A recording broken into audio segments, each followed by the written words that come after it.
बिस्मिल्लाहिर्रहमानिर्रहीम, अस्सलाम वालेकुम, वेलकम टू माय चैनल दावत इस्लाम। मैं हूं आपका दोस्त शफकत अली ऑफिशियल। उम्मीद करता हूं कि आप सब लोग ईमान के आला दर्जे पे होंगे। सूरत अल अराफ के आयत नंबर 147 का तर्जुमा, हमारी निशानी को जिस किसी ने झुठलाया और आखिरत की पेशी का इनकार किया, उसके सारे अमाल ज़ाया हो गए।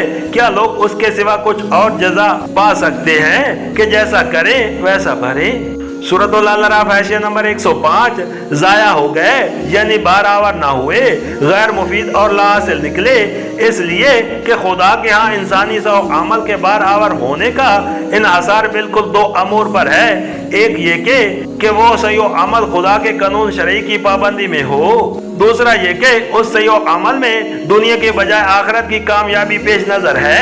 ये दो शर्तें जहाँ पूरी ना होंगी वहाँ लाजमन हबत अमल वाक़या होगा। जिसने खुदा से हिदायत लिए बगैर बल्कि उससे मुंह मोड़कर बाग़ियाना अंदाज पर दुनिया में काम किया, ज़ाहिर है कि वो खुदा से किसी अजर की तवक्को रखने का किसी तरह हकदार नहीं हो सकता। और जिसने सब कुछ दुनिया ही के लिए किया और आखिरत के लिए कुछ न किया, खुली बात है कि आखिरत में उसे कोई समर पाने की उम्मीद न रखनी चाहिए और कोई वजह नहीं कि वह किसी किस्म का समर पाए।